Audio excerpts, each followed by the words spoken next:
Hello guys. तो आज हम बात करने वाले हैं कि हम थ्योरी सब्जेक्ट्स में अच्छे मार्क्स कैसे सिक्योर कर सकते हैं। तो जैसे हमने सीए इंटर में भी थ्योरी सब्जेक्ट्स हैं हमारे, और सीए फाइनल में भी हमारे जो भी थ्योरी सब्जेक्ट्स हैं, जैसे लॉ हो गया, ऑडिट हो गया, और सीए इंटर में आपके हो गए, उसके अलावा एसएम हो गया। तो इस तरह से जो भी आपके थ्योरी सब्जेक्ट्स रहते हैं सीए में, तो उसके लिए आपको किस तरह से प्रिपेयर करना है कि अच्छे मार्क्स आए। बिकॉज अल्टीमेटली आप चेक करते हैं, मतलब आप देखते हैं कि क्या होता है आपके थ्योरी सब्जेक्ट्स में मोस्ट ऑफ द स्टूडेंट्स के अराउंड 40 मार्क्स आते हैं। तो या तो अगर आपके 40 मार्क्स आते हैं तो आप पास हो जाते हैं, और नहीं तो जनरली जो स्टूडेंट्स फेल होते हैं उनके थ्योरी सब्जेक्ट्स में 30-35 अराउंड ऐसे मार्क्स होते हैं, 20s की लाइन में भी मार्क्स होते हैं, और कभी कभी तो काफ़ी कम हो जाते हैं। तो इस चीज़ को इम्प्रूव कैसे कर सकते हैं आप थ्योरी सब्जेक्ट्स के लिए, तो मैंने उसके लिए आपके लिए कुछ पॉइंट्स नोट डाउन करे हैं जो कि आपको ध्यान में रखने हैं, ताकि आपके थ्योरी सब्जेक्ट्स में अच्छे मार्क्स आएँ और एटलीस्ट 40 तो ज़रूर आ जाएँ, ताकि आप बाकी सब्जेक्ट्स जो हैं प्रैक्टिकल सब्जेक्ट्स, उनमें आप एग्जामिशन सिक्योर करके अपना ग्रुप एक ही अटेम्प्ट में क्लियर कर सकें। तो थ्योरी सब्जेक्ट्स में मेनली आपको क्या देखना होता है, देखो सबसे पहली चीज़ है कि आप कोई भी थ्योरी सब्जेक्ट पढ़ रहे हैं तो उसकी रिटन प्रैक्टिस आपको करनी बहुत ज़रूरी है। और मतलब क्या होता है कि आप जैसे रिटन प्रैक्टिस करते हैं तो उसका सबसे मेन बेनिफिट क्या होता है ना, कि आप ये देखते हैं कि आप थ्योरी सब्जेक्ट का वो क्वेश्चन किस तरह से अटेम्प्ट कर रहे हैं, मतलब कितना आप लिख रहे हैं, कितना अमाउंट में वो क्वेश्चन लिख रहे हैं, और फिर आप पेपर उठा के देखें, उसके सजेस्टेड आंसर्स जो आप उठा के देखते हैं, वहाँ से आपको ये पता चलता है कि जो आपने थ्योरी लिखी है, क्या आपने इनफ थ्योरी लिखी है। मतलब आप जब आईसीआई के सजेस्टेड से मैच करेंगे तभी आपको पता चलेगा कि आपकी थ्योरी लिखने में और आईसीआई के आंसर देने में उसमें क्या डिफरेंस है। कई बार तो ऐसा भी हो जाता है कि हम क्वेश्चन कुछ और समझ रहे होते हैं और फिर उसका आंसर मतलब कुछ और होता है, तो हमें थोड़ा सा क्वेश्चन समझ नहीं आता है, ट्विस्ट हो जाता है, तो हम उसमें कुछ और थ्योरी लिखाते हैं, किसी और चीज़ के पॉइंट्स लिखाते हैं।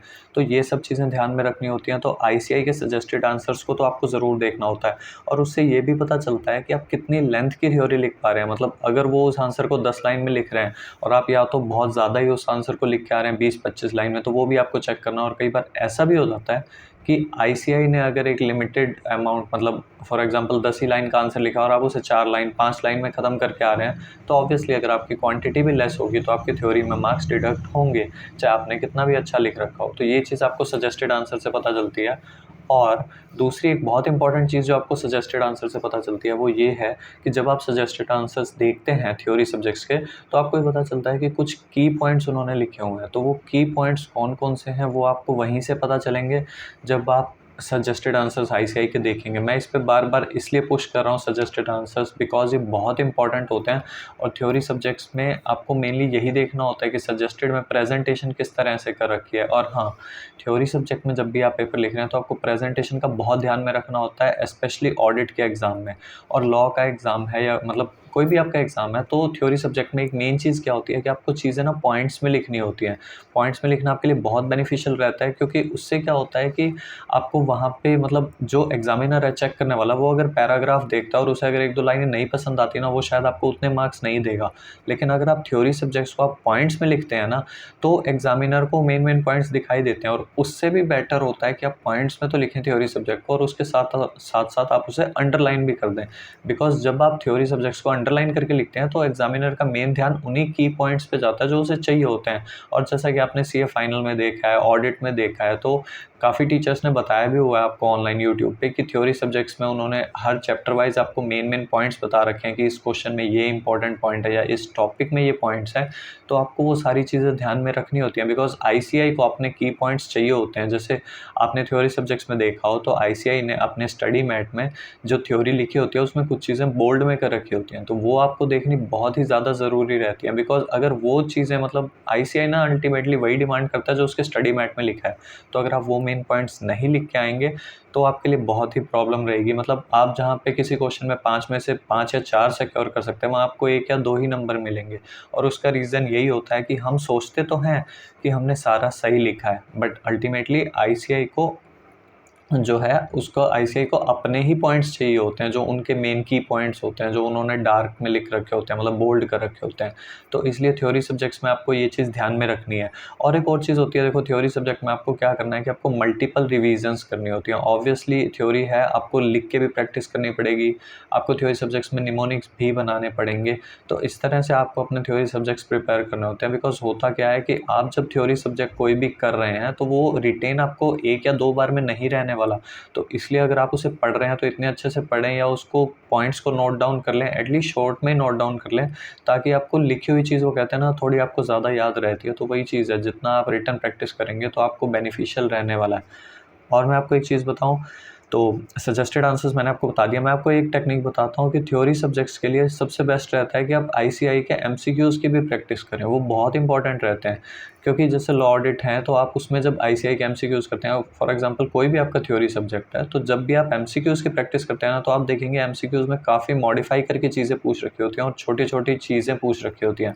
मतलब उन्होंने प्रोविज़न्स बहुत अच्छे से कवर कर रखे होते हैं, काफ़ी डीप में कवर कर रखे होते हैं, तो वो आपको बहुत बेनिफिशियल रहता है। पेपर में आपको उन चीज़ों का बहुत बेनिफिट मिलता है, क्योंकि आपने अगर एमसीक्यूज़ की प्रैक्टिस करी है ना, तो आपको एक कॉन्फिडेंस होता है कि अब मुझे ना मतलब थोड़ा डीपली भी मतलब मैंने स्टडी कर रखा है कंसेप्ट्स को। तो मेनली कंसेप्चुअल क्लैरिटी के लिए अगर आप एमसीक्यूज़ करते हैं, और आईसीआई के एमसीक्यूज़ करना इनफ है, बाहर से किसी टीचर की बुक के एमसीक्यूज़ उठा के, ऐसे नहीं कि एक-एक चैप्टर में आप बहुत सारे एमसीक्यूज़ कर रहे हैं, आप लिमिटेड नंबर ऑफ एमसीक्यूज़ करें, आप आईसीआई वाले करें, उससे आपको पता चल जाता है कि क्वेश्चन का जो लेवल है पेपर में, वो कितना मॉडिफाई होके आने वाला है। तो थ्योरी सब्जेक्ट्स के लिए बहुत इंपॉर्टेंट रहता है, मतलब डायरेक्टली नहीं तो इनडायरेक्टली आपको बहुत इंपॉर्टेंस देगा, और डायरेक्टली भी देता है, क्योंकि कहीं ना कहीं 30 मार्क्स की तो आपकी थ्योरी आती है पेपर में। तो इसलिए थ्योरी सब्जेक्ट्स की आप जब भी प्रैक्टिस करें तो एमसीक्यूज़ की प्रैक्टिस आप अच्छे से कर लें। हाँ, एक चीज़ और है, एक पॉइंट और, कि जब आप थ्योरी सब्जेक्ट्स की प्रैक्टिस करते हैं ना, तो आरटीपीज़ आपको ज़रूर करनी चाहिए। वैसे तो देखो, मैं अपनी हर वीडियो में बोलता हूँ कि आपको आरटीपीज़ करनी है, बिकॉज़ आरटीपीज़ से आपको ये पता चलता है कि पेपर किस तरह के लेवल का आ रहा है और क्वेश्चंस कितने ट्विस्टेड हैं। लेकिन थ्योरी सब्जेक्ट्स में वो आपके लिए और भी ज़्यादा ज़रूरी हो जाता है, क्योंकि थ्योरी सब्जेक्ट्स की जब आप आरटीपीज़ करते हैं ना, तो आपको एक अलग लेवल का कॉन्फिडेंस मिलता है। और मेनली क्या होता है ना, जैसे मैंने आपको बताया कि आरटीपी का लेवल जो होता है वो पेपर वाला लेवल होता है। तो जब आप थ्योरी सब्जेक्ट्स में आरटीपीज़ करते हैं ना, तो आपको ये पता चलता है कि इस लेवल से वो मतलब क्वेश्चन को ट्विस्ट कर सकते हैं। तो आरटीपीज़ करने आपके लिए बहुत ज़रूरी रहते हैं, और कई बार अमेंडमेंट्स भी होती हैं, कुछ भी चीज़ें होती हैं, तो वो आपकी थ्योरी में आरटीपीज़ से ही कवर होती हैं। और आरटीपीज़ तो मतलब किसी हाल में नहीं छोड़नी, चाहे वो आप मतलब साथ-साथ करना चाहें, साथ-साथ कर लें। मतलब बेस्ट तो मेरे हिसाब से ये रहता है कि आप कोई भी चैप्टर कर रहे हैं ना, तो उसके पिछले 2-3 अटेम्प्ट्स की आरटीपीज़ आप कर लें, क्योंकि आप पिछले 2-3 अटेम्प्ट की उसकी आरटीपी करेंगे। हर आरटीपी में हर चैप्टर का एक ही क्वेश्चन होता है मैक्सिमम। तो कोई रेयरली कोई चैप्टर होगा जिसमें हाँ, एक चैप्टर से 2-3 क्वेश्चन हो, अदरवाइज़ आरटीपी में हर चैप्टर पे एक ही क्वेश्चन है। तो आप ऐसे पिछले 3-4 अटेम्प्ट की आरटीपीज़ कर लें, आपको खुद को एक कॉन्फिडेंस बूस्ट अप होता है, तो आपको फिर इतना टेंशन भी नहीं रहता। आपको अल्टीमेटली आपके माइंड में कॉन्फिडेंस होना चाहिए, तो वो कॉन्फिडेंस अंदर से तभी आता है जब आपने आरटीपीज़ कर रखी होती हैं, तो आपको लगता है अब वो क्या ही पूछ लेंगे, कि मैंने सिलेबस भी कर लिया, आरटीपीज़ भी कर ली। तो थ्योरी सब्जेक्ट्स के लिए भी आरटीपीज़ करना बहुत ही इंपॉर्टेंट है। उससे आपको लेवल पता चल जाता है कि हाँ, वो थ्योरी सब्जेक्ट्स में कितना मॉडिफाई करके पूछ सकते हैं। और एक चीज़ है कि जैसे आप थ्योरी सब्जेक्ट्स कर रहे हैं, तो ऑब्वियसली स्टार्टिंग से ही ना आप निमोनिक्स वगैरह अपने बना कर चलें, बिकॉज़ वो बहुत बेनिफिशियल रहते हैं, ये आपको भी पता है। और निमोनिक्स जब आप बना लेंगे तो आपको थ्योरी याद करने में बहुत आसानी रहती है। तो उससे एक चीज़ और बेनिफिट मिलता है, जैसे मैंने आपको बोला आप थ्योरी सब्जेक्ट्स लिख के करें, तो जब आप लिख के करते हैं फिर आप उसके निमोनिक्स भी बना लेते हैं, तो सबसे बेस्ट चीज़ आपके लिए ये रहती है ना कि आपने जब भी कोई थ्योरी सब्जेक्ट्स पढ़ लिया, उसे लिख लिया, उसके निमोनिक्स बना लिए, तो उसमें होता क्या है, आपको याद करने में बहुत आसानी रहती है। और आप कभी भी रिवाइज़ कर रहे हैं ना थ्योरी को, तो सबसे ज़्यादा बेनिफिशियल ही वही रहता है कि आपने लिख रखा है या निमोनिक्स बना रखे हैं। बिकॉज़ निमोनिक्स आपके बने होते हैं ना, तो कभी-कभी ऐसा होता है आप थ्योरी के चैप्टर को सिर्फ आधे घंटे में 15 मिनट तक में आप कंप्लीट कर लेते हैं। जैसे आप किसी दिन मॉर्निंग में उठे, तो first thing in the morning आप जब पढ़ाई कर रहे हैं, तो सबसे पहली चीज़ आपने कोई भी चैप्टर आपने अपना फिनिश किया हो, कभी 2 दिन पहले, 3 दिन पहले, तो उसको निमोनिक से आप रिवाइज़ कर लें।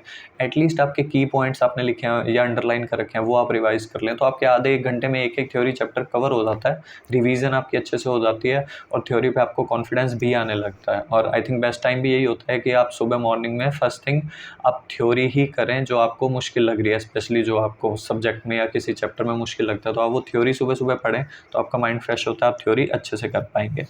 तो ये चीज़ मैंने आपको बताई।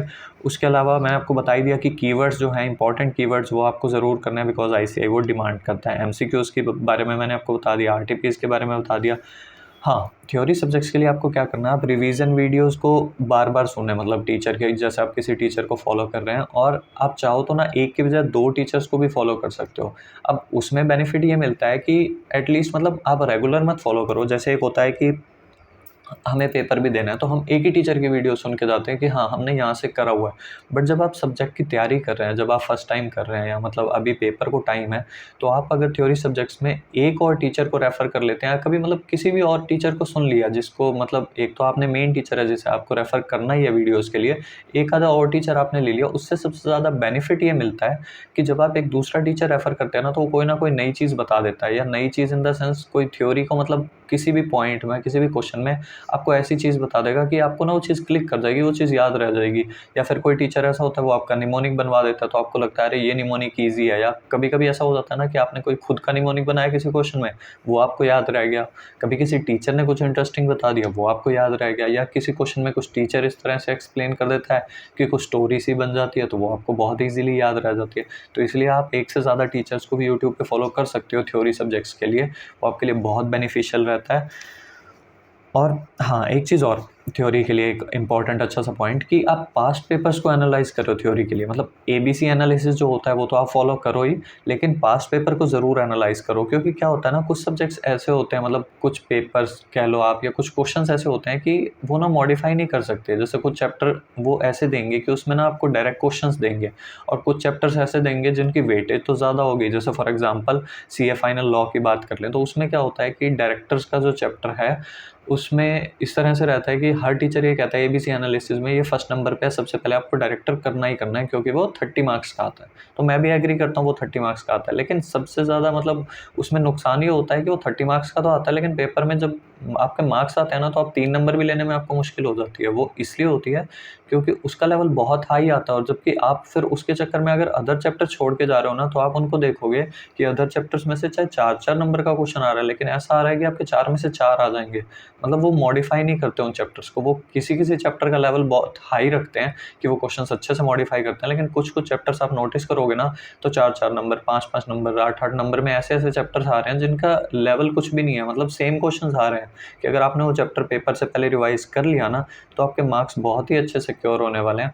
तो इसलिए आपके लिए बेनिफिशियल यही है कि आप जब भी थ्योरी सब्जेक्ट्स करें, तो आप पास्ट पेपर को एनालाइज़ करें कि कौन-कौन से ऐसे चैप्टर्स आ रहे हैं जिसमें बहुत ईज़ी से क्वेश्चंस आ रहे हैं, मतलब किसी चैप्टर का, और आप कई बार वो चैप्टर छोड़ के चले जाते हैं। तो अगर आप पेपर में वही चैप्टर करके जाएँगे, तो वहाँ आपके 4 में से 4 आएँगे, रेदर देन आप 30 मार्क्स का कोई बड़ा चैप्टर करके जाएँ और फिर उसमें से आपको क्वेश्चन ऐसा मिले कि आपसे वहाँ सॉल्व ही ना हो रहा हो, वो काफ़ी घुमा के दे दें, एक हाई लेवल का क्वेश्चन दे दें, तो बेटर यही रहता है। तो ये सब चीज़ें थी जो थ्योरी सब्जेक्ट्स के बारे में मुझे बतानी थी। आई थिंक मैंने आपको सारे पॉइंट्स यहाँ पे कवर अप कर दिए, मैंने आपके लिए नोट डाउन करके रखे थे। तो आई डोंट थिंक और कोई चीज़ रह गई है। कीवर्ड्स मैंने आपको बता दिए इंपॉर्टेंट, आप मार्क कर लेना। और हाँ, थ्योरी सब्जेक्ट्स के लिए आपको ज़्यादा से ज़्यादा हो सके तो स्टडी मैट को रेफ़र करें। हाँ, मैं ये चीज़ आपको बता देता हूँ अच्छे से कि कई बार क्या होता है ना कि आप किसी टीचर के क्वेश्चन बैंक से कर रहे हैं, क्वेश्चंस तो सेम नहीं आते ना, कंसेप्ट्स वही रहते हैं। तो थ्योरी सब्जेक्ट्स के लिए ना एक बार अपनी स्टडी मैट को रेफ़र ज़रूर कर लें किसी भी टीचर की बुक के साथ। उससे सबसे ज़्यादा बेनिफिट ये मिलता है कि आपका कोई टॉपिक नहीं मिस होता, और कई बार आपको की पॉइंट्स भी अच्छे-अच्छे मिल जाते हैं, जैसे आप स्टडी मैट ऊपर-ऊपर से भी देख लेते हैं। तो थ्योरी में आप स्टडी मैट को ज़रूर रेफ़र करें, क्योंकि जो आपका स्टडी मैट होता है वो मेन लैंग्वेज है थ्योरी लिखने की। तो अगर आप ऑलमोस्ट मतलब वही लैंग्वेज लिख के आ रहे हैं ना, फिर तो आपको पूरे मार्क्स मिलते ही मिलते हैं। और स्टडी मैट में ये होता है कि आपका कोई टॉपिक मिस नहीं होता फिर थ्योरी का। एक आप गो थ्रू कर सकते हैं कि हाँ, कोई आपका टॉपिक मिस ना हो जाए, बिकॉज़ जनरली ऐसा बहुत बार देखा गया है कि टीचर के स्टडी मैट में कई बार वो चीज़ अपडेटेड नहीं होती, या कोई टॉपिक वो डाल ही नहीं रहे होते, और पेपर में फिर वो वहीं से पूछते हैं, और बच्चे सोचते हैं ये क्वेश्चन तो मुझे आता नहीं, ये क्वेश्चन कहाँ से आया था? तो वो क्वेश्चन आता तो स्टडी मैट से है ना, उसके बाहर से, सिलेबस के बाहर से, तो आउट ऑफ द सिलेबस तो कुछ भी नहीं आता पेपर में। तो इसलिए आपको स्टडी मैट को बहुत अच्छे से रेफ़र करना है कि आपके थ्योरी सब्जेक्ट्स में अच्छे से अच्छे मार्क्स सिक्योर हों। तो ये सारे मेन बेसिकली पॉइंट्स थे जो मैंने आपको बता दिए, आपको बहुत हेल्प करेंगे, क्योंकि मैंने सीए इंटर में भी इन चीज़ों की प्रैक्टिस करी। और हाँ, एक और पॉइंट मैं आपको बताता हूँ, मुझे बहुत इंपॉर्टेंट याद आया, पता नहीं मैंने पहले बताया या नहीं, बट आपको थ्योरी को पॉइंट्स में ज़रूर लिखना है। हाँ, आई थिंक मैंने बता दिया था कि पॉइंट्स में लिखें और अंडरलाइन करें। तो ये सारी चीज़ें आप ज़रूर फॉलो करें, इससे आपके लिए थ्योरी बहुत बेनिफिशियल होगी, और चाहे आपका इंटर हो, चाहे सीए फाइनल हो, आपके लिए अटेम्प्ट नहीं लगेगा पेपर में। और आई थिंक मेन चीज़ यही होती है कि थ्योरी सब्जेक्ट्स में हम लैग करते हैं, और हम उसी की वजह से फेल होते हैं ज़्यादातर। हम प्रैक्टिकल सब्जेक्ट्स में फेल नहीं होते हैं। तो इसलिए बेनिफिशियल यही है कि आप अपना थ्योरी सब्जेक्ट्स अच्छे से प्रिपेयर करें। उसके लिए मैंने आपको ये सारी टिप्स बता दी हैं। और आपको कोई भी क्वेरी हो, आपको कुछ भी डाउट हो, आप मेरे को कमेंट बॉक्स में कमेंट कर सकते हैं। और अगर आपको मेरी वीडियो अच्छी लगी हो, तो अपने फ्रेंड्स के साथ ज़रूर शेयर करना, ताकि उनको भी वो बेनिफिट मिले, और आपके साथ-साथ आपके फ्रेंड्स भी अपना ग्रुप अच्छे से क्लियर कर लें। तो इस तरह से मैं आपके लिए और अच्छी वीडियोस लाता रहूँगा, और अपना पढ़ाई करते रहें, अच्छे से रेगुलर रहें, कंसिस्टेंसी के साथ पढ़ाई करें।